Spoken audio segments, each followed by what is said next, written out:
le centre de l'univers culturel de l'Europe. Ah oui, tout à fait.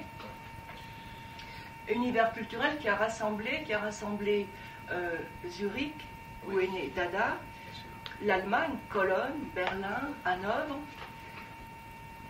New York, car il y a eu Dada New York, Barcelone, et tout s'est retrouvé à Paris, avec Dada Paris, qui a été tout d'un coup, qui a été la chose qui est devenue la plus importante. Tous ces dadaïstes sont tous venus un jour ou l'autre à Paris. Duchamp, Man Ray, Picabia, Barcelone, New York et Barcelone, tout le monde s'est retrouvé à Paris. Moins les Allemands, moins Schütters, Hanovre, moins Bargeld, moins Haussmann, qui sont restés en Allemagne, qui sont venus plus tard, qui sont restés dadaïstes plus longtemps, mais tous les autres se sont vite, en 24, ralliés au mouvement surréaliste. La fin de Dada, ça a vraiment été la publication du premier manifeste du surréalisme de Breton en 1924. On peut dire que Dada, c'est 1916, 22 pour certains, et 24 en tout cas, à coup sûr. Vous voyez, à coup sûr. Donc après, c'est devenu le surréalisme.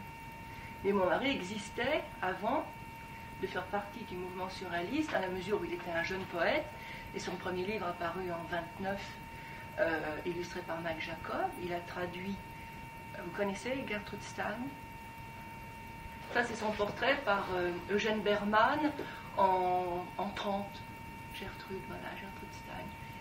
Elle a joué un très grand rôle. C'est une Américaine qui a vécu à Paris et qui a rassemblé autour d'elle, en dehors du fait qu'elle était un grand écrivain américain, qui a rassemblé autour d'elle tous les Américains de Paris. Tout ça est un peu confus, mais tous les Américains de Paris qui venaient allaient forcément chez Gertrude, que ce soit Hemingway, que ce soit, vous voyez. Et mon mari non seulement il a été très très ami avec elle, mais il l'a édité, car il a été éditeur pendant un temps, comme un jeune éditeur, et il a traduit 2 ouvrages de Gertrude, La fabrication des Américains et 10 portraits. Voilà. Donc il avait déjà une activité, plus d'autres livres illustrés par Marcoussi, par Hayter, et les articles qu'il a fait paraître dans Cahiers d'art. Vous connaissez Cahiers d'art? Cahiers d'art, c'était qui n'existe plus, une très très grande revue d'art française dirigée par Christian Zervos. Et mon mari a publié dans Cahiers d'art, dans les années 30 et 31, L'esprit dada dans la peinture. C'était les premiers textes écrits sur le dadaïsme. Et c'est à la seule occasion qu'il a fait la connaissance de Tristan Tzara.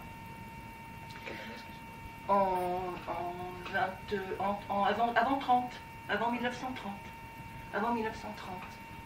Et Breton, ayant lu ces textes dans Cahiers d'art, a demandé à Tzara de lui faire la connaissance de Georges Hunyé.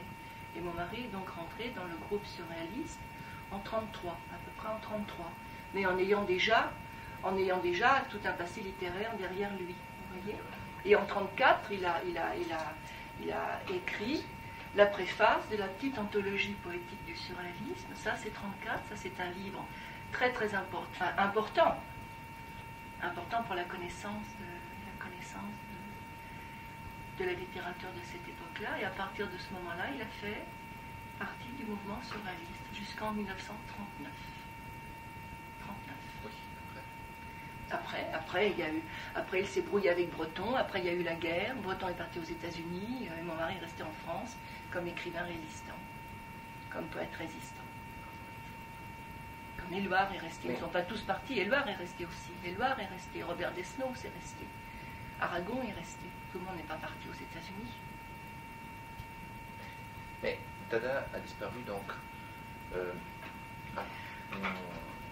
conflué dans le surréalisme. Enfin. Oui, c'est ça. C'est-à-dire qu'il y a eu, il y a eu des sortes de, il y a eu des conflits. Ouais. Vous savez qui est Mac Jacob? Vous connaissez Mac Jacob? Ça, c'est le portrait de mon mari par Max Jacob. Ouais. Vous avez des souvenirs incroyables. Oui. Vous savez, je me suis mariée fort jeune. J'ai connu mon mari, j'avais 17 ans. J'ai un fils qui va avoir 45 ans. Ça, c'est l'aventure Dada. Ça a paru en 57, ça. Ça, c'est mon exemplaire. Et regardez tous les dadaïstes qui étaient vivants encore à cette époque-là. Non. Tzara, Christian Schad, harpe, Richter, Mann, Philippe Soupeau, Jung, Franz Jung, Marcel Duchamp, Raoul Haussmann, Gabriel Buffet-Picabia. Et la préface, c'est de Zara. Hein? J'ai pas de mots. Je trouve pas. Là, c'est incroyable. Et la préface, c'est de Tristan Tzara. Et ils étaient donc en contact, eux, les dadaïstes avec les surréalistes après. Ils se sont tenus pour toujours. Pas vraiment, non, ils se sont. Tzara s'est brouillé très très vite avec Breton. Tristan Tzara s'est très vite brouillé avec André Breton, tout de suite.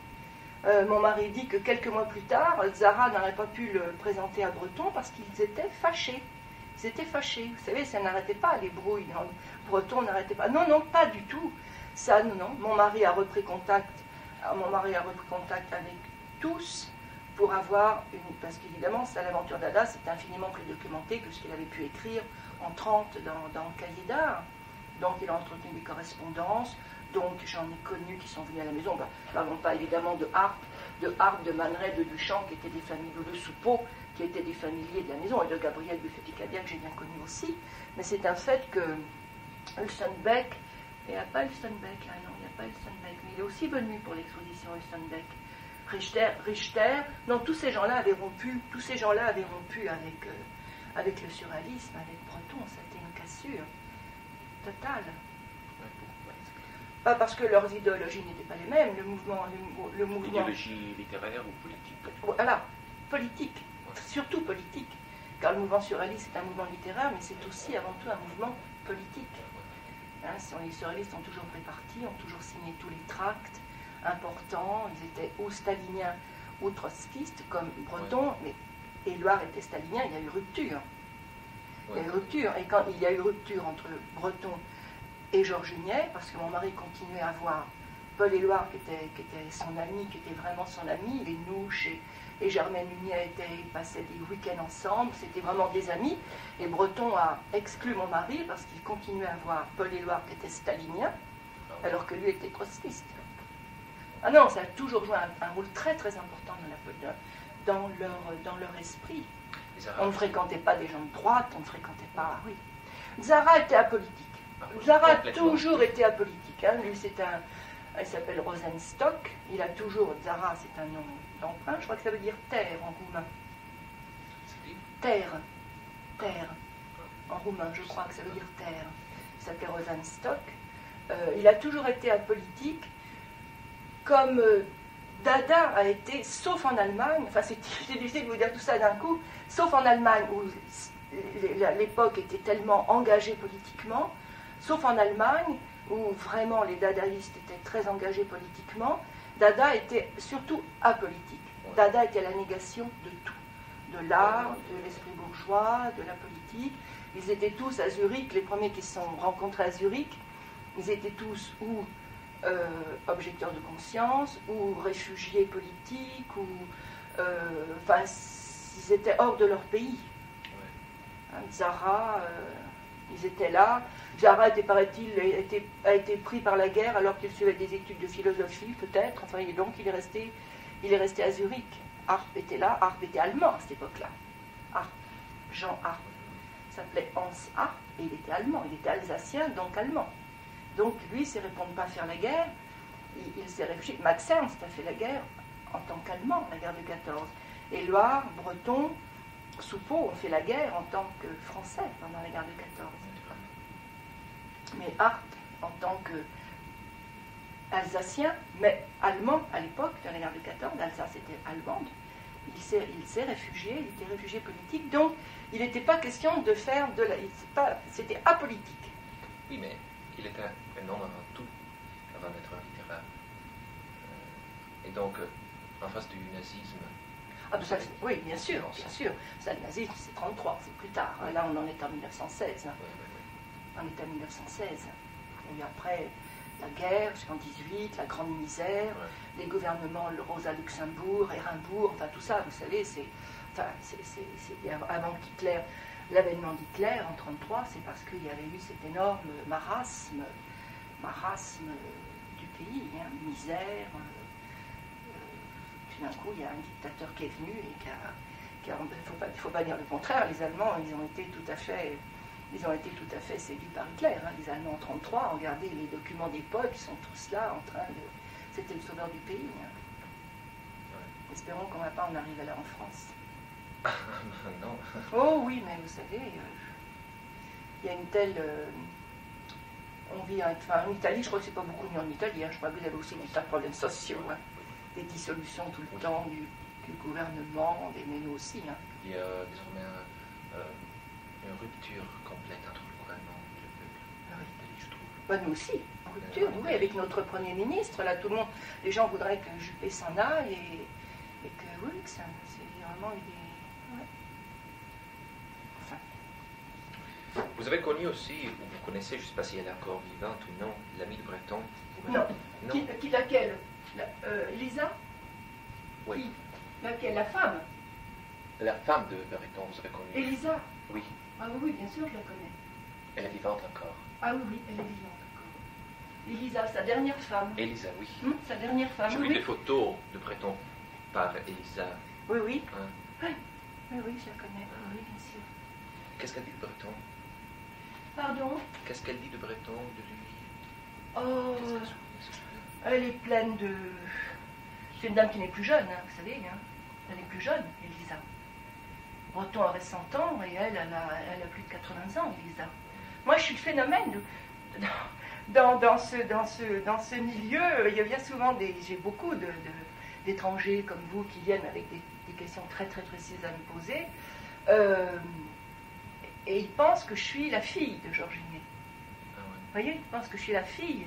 Et j'ai dit non, je suis sa femme, j'ai été mariée pendant 25 ans, et j'ai un fils qui a 45 ans, et je suis la veuve. Je suis la veuve. Vous étiez très jeune, vous êtes oui. encore oui. jeune, je crois. Ouais, parce que j'étais fort jeune. Oui, Elisa, bien sûr, c'est une non, elle de Breton. Que voulez-vous qu'elle dise de Breton? C'est son grand homme, c'est son...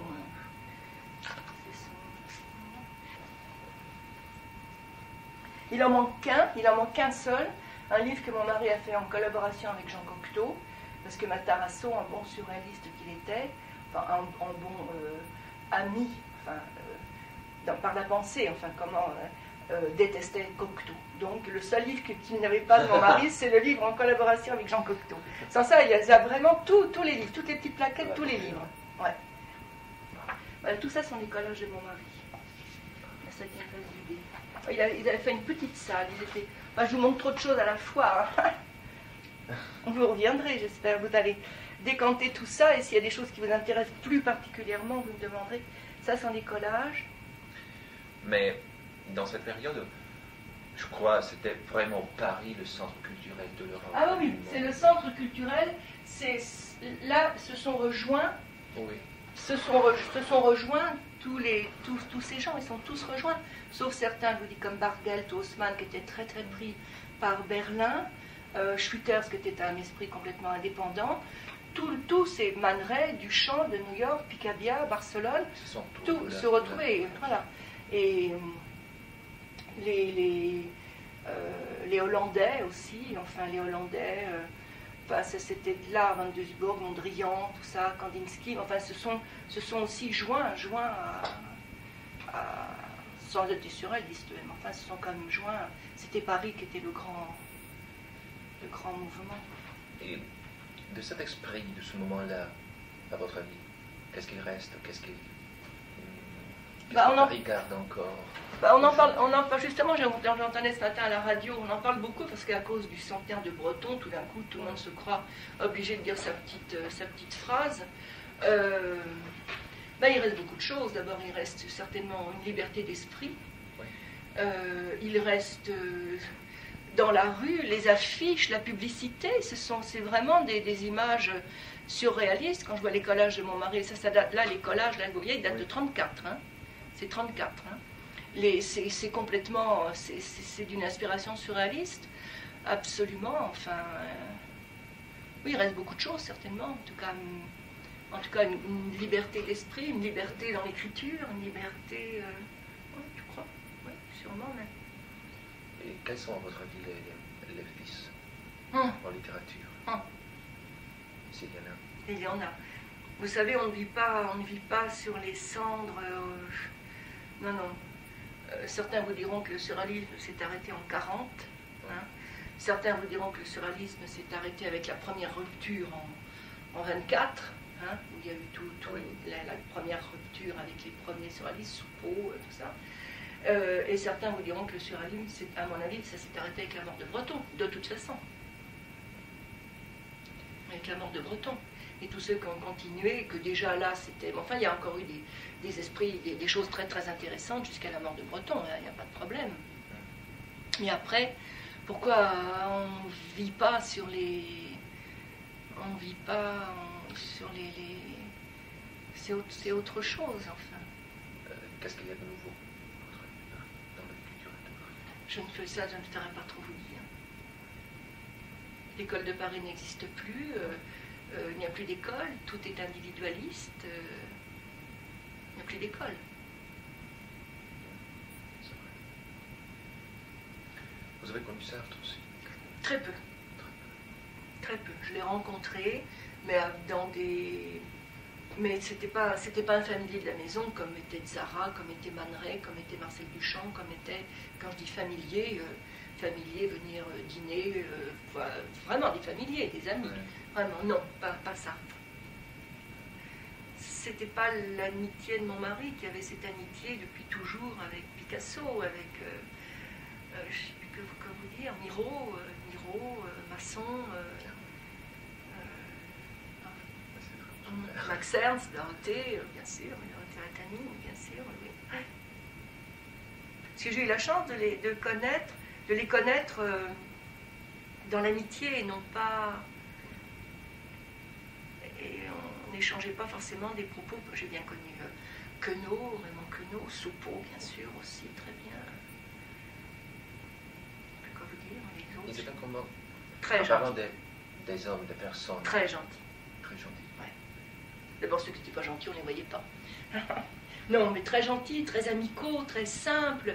Et quand on se voyait, on n'échangeait pas toujours. Il y a des êtres qui rencontrent quelqu'un d'important une fois, et tout d'un coup, pendant cette une fois, sont échangés des propos immortels. Nous, mon mari et les amis qu'on recevait à dîner, ils n'échangeaient pas forcément des propos immortels à chaque fois. C'était beaucoup plus...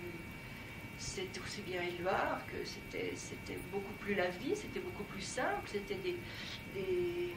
Oui, ils se parlaient, tiens, aujourd'hui j'ai fait ça, qu'est-ce que tu en penses, tu pourras le lire, mais c'était tout, ils n'en installaient pas, c'était pas des théoriciens en permanence. Hein. Votre mari était dans la résistance? Oui, oui. Parti Et après non, pas... Il n'a pas fait la résistance avec des armes. Oui. Il est resté ici, il est resté à Paris, tout le temps à Paris. Il était une cage de faux papiers pour les juifs, beaucoup. Son appartement et l'appartement de Germaine, sa première femme, étaient des refuges où les gens venaient passer une nuit, 2 nuits, et puis après partaient. C'est très bien raconté dans le livre de Lucien Scheller qui s'appelle L'intelligence en guerre. L'intelligence en guerre, c'est tout à fait... Et puis les poèmes, il a écrit, il passe pour avoir écrit le premier poème de résistance en 1941 qui s'appelle Non vouloir. Et puis c'est sur sa machine à écrire qu'a été tapée la lettre de Jacques de Courdemanche, ce jeune garçon qui a été fusillé, la lettre qu'il a écrite à sa mère. Avant d'être fusillé, il avait 18 ans, hein. Jacques de Courdemanche, et puis les éditions de Minuit, bien sûr, et puis L'honneur des poètes, bien sûr, publication sous des faux noms. Son nom, à lui, c'était Malo le Bleu. Dans L'honneur des poètes, enfin, qui a c'est 11h30. L'honneur des poètes, qui était une publication clandestine, où a publié Éluard, Élie Plesneau, Saragon, Vercors, enfin... Eh bien, votre mari, donc, après la guerre? Après la guerre, il n'a plus rien. Mon mari était quelqu'un qui ne qui ne travaillait que pour lui, qui n'avait rien à faire avec les éditeurs. Enfin, les éditeurs, il a eu un contrat, Gallimard lui a fait un contrat qu'il a déchiré pour son œuvre, qu'il a rompu, enfin qu'il a déchiré, parce que tout d'un coup il se sentait lié pieds et mains par Gallimard. Il n'avait plus le droit d'éditer ailleurs. Et moi, tous les livres de mon mari, tout ce que vous voyez là comme livre, la Vaisselle Vente Matarasso, tout ça, ça a été édité par des éditeurs. C'est Cahiers d'Art, c'est Jeanne Bûcher, c'est ça, le catalogue de la vente. Le catalogue de la vente, Sarah. Là, vous me demandez ce qu'étaient devenues les choses de la bibliothèque. Ben, une grande partie a été vendue en Suisse, ça je sais, les objets. S'il avait une collection d'objets nègres en or, il avait beaucoup d'objets africains. Vendus des musées, des prix. Ah, ça, j'en sais rien. C'était vendu en vente. Qui a acheté, j'en sais rien. C'était vendu en vente publique à Genève. Et ça a été vendu en vente publique à Paris. Et donc, il y a eu le 68 après, le mai 68. Oui, mon maman ne s'en est absolument pas occupée. Moi, je m'en suis occupée avec mon fils. De mai 68, on a fait mai 68. Mon fils avait 17 ans et moi j'en avais 18 de plus. Et on a fait mai 68. Mais pas mon mari, il trouvait ça. Non, mais il trouvait ça rigolo, il trouvait ça drôle, il trouvait ça bien parce que c'était une révolte et c'était une révolte. C'était une liberté qui explosait. Enfin, c'était quelque chose de. Oui. Ah non. Et vous savez, mon mari est mort, il avait 68 ans, à un certain moment, je ne sais pas comment dire, mais tous les collages que je montre maintenant, ils étaient tous dans des tiroirs, ils étaient tous cachés, ils étaient tous... J'ai un tiroir, j'ai une commode pleine de manuscrits, pleine de choses, bien que vous avez vu les œuvres éditées. Hein. Mon mari a fait un film aussi en 29 qui est donné dans toutes les cinémathèques, qui a été donné à Nantes pour le centenaire du surréalisme et du cinéma. Centenaire du cinéma. Ça, c'est le film, ça. Voilà, ça. Ça, c'est un extrait du film. C'est mon mari, l'homme. C'est lui qui jouait. Ah oui. Il avait bien la femme, je crois. Oui. Le sens. D'ailleurs, l'homosexualité n'était pas une chose privée, n'était pas une chose prônée par les surréalistes. Ils avaient la haine, la haine, les homosexuels, la haine. René Crevel, enfin, en grande partie, s'est suicidé pour des raisons de maladie, mais aussi son côté mondain, son côté... René Crevel, vous savez qui c'est, René Crevel? Son côté mondain, son côté homosexuel déplaisait terriblement à André Breton, qui était qui avait été très très dur avec lui pendant une réunion, plus la maladie, car il était atteint de tuberculose et qu'il n'arrêtait pas de faire des rechutes malgré tous les traitements et tous les séjours dans des sanatoriums, comme on appelait ça à l'époque. Et il s'est suicidé, René Crevel. Non, on ne peut pas dire qu'il y ait des homosexuels chez les surréalistes. Le film s'appelle La Perle. Oui, il y a un collier de perles et un collier de perles qui joue un rôle. Oui, un collier de perles et une perle qui joue un rôle. Et ça a été donné au Studio des Ursulines, la première représentation au Studio des Ursulines, qui était le grand, en même temps que l'âge d'or, enfin qui était le studio d'avant-garde, enfin complètement d'avant-garde, le Studio des Ursulines, en 29. Il est de 29 le film, hein, il est muet. Il est de 29, il est muet. On me dit souvent que je devrais écrire, vous devriez écrire, parce que j'ai connu Cocteau, non, pas vraiment, j'ai connu Cocteau très très bien aussi, très très bien, très bien. C'était mon témoin à mon mariage. Ah oui. Ouais. Jean Cocteau, Balthus, Paul Éluard et Marie-Laure de Noailles. Voilà, c'était nos témoins au mariage. Incroyable. Et un grand mariage en blanc et tout, parce que moi j'étais une jeune fille quand même, avec des principes, et mes parents, vous imaginez mes parents, ça a été, enfin bon, je me suis mariée avec le consentement de mes parents, parce que j'étais mineure. Mais ils n'étaient pas aimés Mes parents? Non, Si. les auteurs, les intellectuels, voilà, les artistes. Bien sûr. Ah si, bien sûr. Enfin, le fait qu'une jeune fille de 17 ans épouse un monsieur avec tout un passé, un monsieur de 45 ans qui a tout un passé, ça pouvait quand même leur donner, leur faire un peu peur quand même. Hein. Leur faire un peu peur. Non, non, pas du tout, mes parents. C'était en tant que parents qu'ils avaient un petit peu peur de l'aventure pour moi. Et Cocteau, il était sympa. Très adorable, l'homme le plus adorable de la Terre. Le plus gentil de la Terre.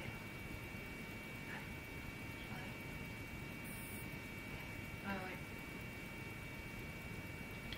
Et j'ai mon portrait, moi je ne veux pas vous montrer tout, il a fait un très très beau portrait de moi, Jean Cocteau. Très beau portrait.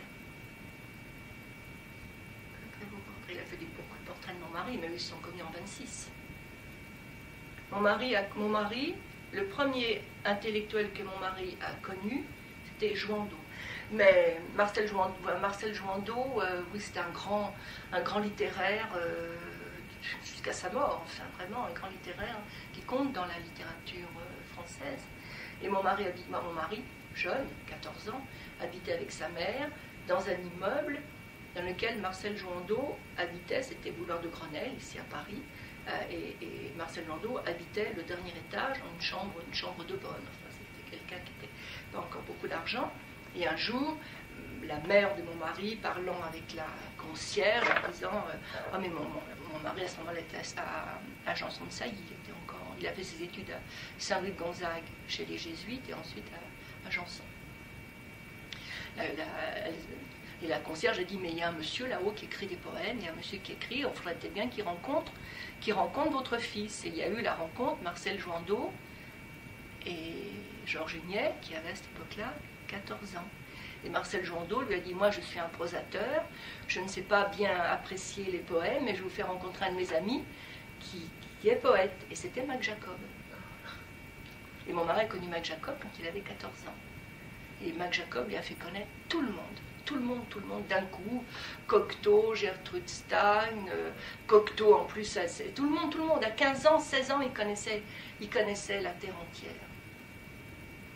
Sans être homosexuel, parce que comme il fréquentait, c'est un fait qu'il ne fréquentait que des homosexuels, et quand il est rentré dans le mouvement surréaliste, il y en avait un qui l'avait vraiment à l'œil, après ils sont devenus les meilleurs amis du monde, c'est Desnos. Étant donné que mon mari n'avait eu que des amitiés, des relations des Américains, Virgil Thompson, Bérard, Christian Bérard.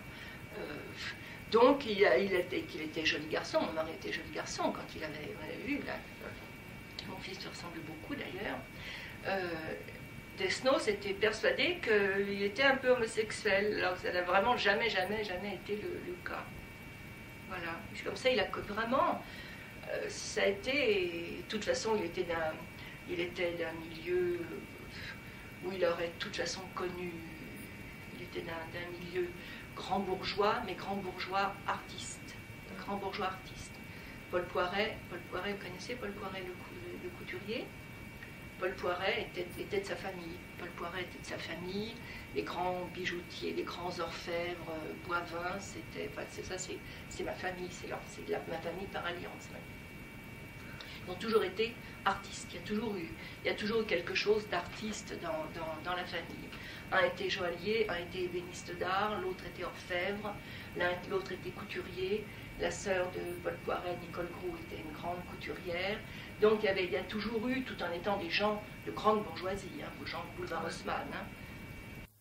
Mais en tout cas... Pas trop de choses. Non, pas trop, parce que c'était trop. Mais et tout ça, c'est venu par Zara, qui était un homme très... Moi, j'ai connu Zara beaucoup, parce qu'au moment...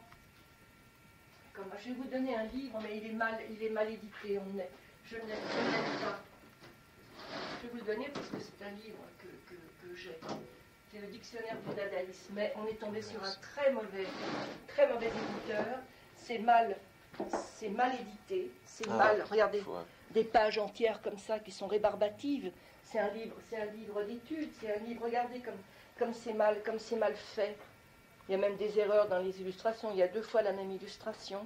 Et regardez comme c'est désagréable, comme c'est désagréable à lire pour un chercheur, mais c'est un livre qui est très très très apprécié, et c'est un livre que j'ai terminé après la mort de mon mari, parce qu'on y avait tellement travaillé, et que toutes les fiches étaient pratiquement terminées, et là il y a des textes qui n'avaient jamais été traduits en français, des textes allemands qui n'avaient jamais été traduits en français, et que seul Zara possédait. Et donc moi j'ai passé des après-midi chez Zara, avec une traductrice de l'allemand, qui elle s'occupait des documents allemands, pour les traduire en français. Et moi à ce moment-là, il n'y avait que... Maintenant, il y a des reprints de tout. La revue Maintenant, je ne sais pas si vous connaissez la revue Maintenant, c'est la revue d'Arthur Cravant. Il n'y a que Zara qui possédait la collection complète de Maintenant. Donc j'allais chez Zara pour prendre des notes sur les numéros que mon mari ne possédait pas, de même pour 291 ou pour 391, vous savez, la revue de Picabia. Donc là, je passais des après-midi chez Zara, très très très sympathique, très gentil, il me faisait du thé, à ce moment-là je fumais, lui fumait, on fumait des cigarettes en travaillant, et c'était très très très sympathique. Voilà, alors ce livre il a été mal, mais je vais vous le donner, parce que il y a quand même beaucoup de choses dedans. Hein. Oh ben, je voulais l'envoyer à Louis Aragon, puis je ne l'ai pas envoyé. J'ai dû en envoyer un autre. À Louis Aragon, j'ai les dédicaces que je faisais à Louis Aragon, dans le souvenir de Georges Juniet, vous voyez. Et puis je peux la compléter, la dédicace. C'est l'exemplaire de Louis Aragon, c'est marrant. Alors il y a des erreurs dans les... Non, je ne dis pas forcément celle-là. Il y a des erreurs dans les légendes. Il y a 2 fois le même document. Enfin, vraiment des trucs incroyables. Et on a été payé vraiment rien du tout. C'est un travail énorme. On a été payé de rien du tout. Tenez, je vous remercie beaucoup, madame. Voilà.